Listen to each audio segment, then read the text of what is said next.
So alright guys, in this video we will be seeing the Linux privilege escalation using the shared object injection. So before going into the details, so let's add a new user.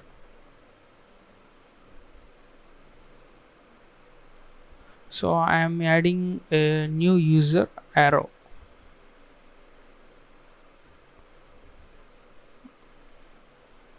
Let's type the password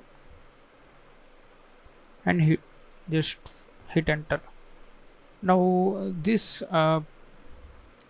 we need to go to the sudoers file.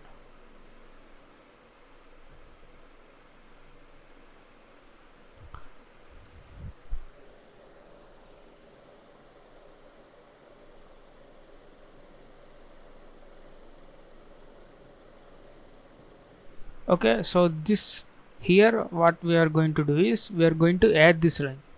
So this line I have already added defaults environment key press is equal to ld reload. So what this means is actually this file tells which user should run which commands as other users. Suppose you can see here root have all all. So here this all stands for all users and this is for group id all groups, and this is for commands.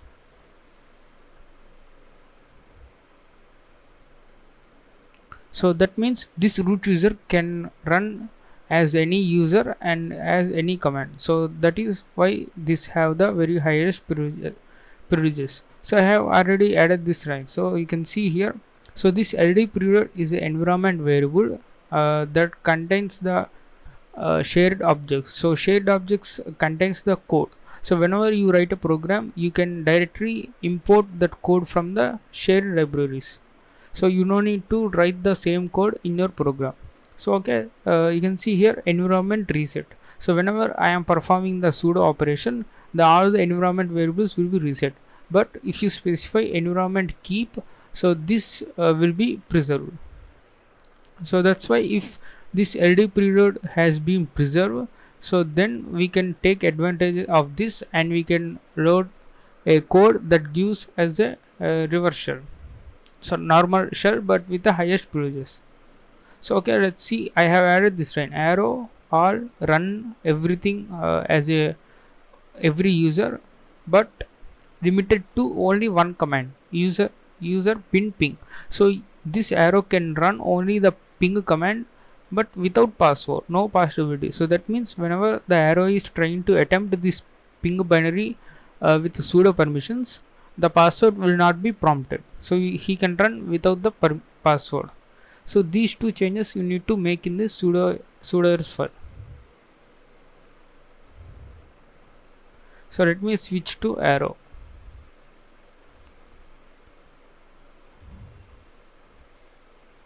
So let me list the permissions. So type sudo l to list the permissions for this user. So you can see environment keep ld period. So that means we are preserving this variable and also we have the access to the ping binary. So all we need to do is go to this home directory, go to the home directory of arrow user. So we are here we are going to create a C code. Let's say temp, let's say pon.c. So you can go to Google and search for this ld period exploit and you will get this C code. So copy this.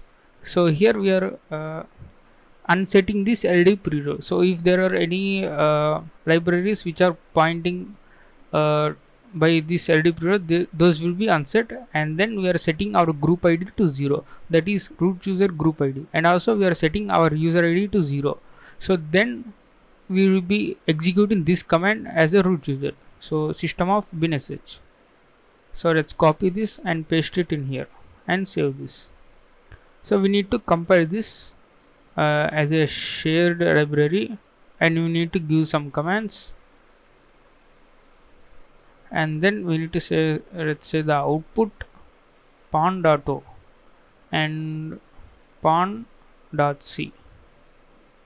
So we need to specify the no start files. So you get the warning about these functions. So okay, let me clear the screen. Now we have the object file.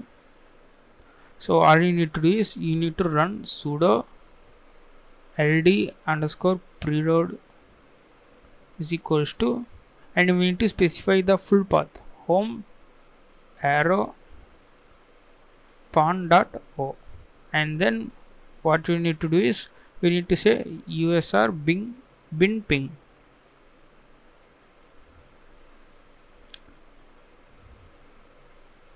and hit enter. So you can see we got the root shell. So the code in this object file, it is loaded into the memory and executed before accessing this ping command. So that is preloading the code in the object file before using our actual program. So that's why the code got executed and we got the root shell.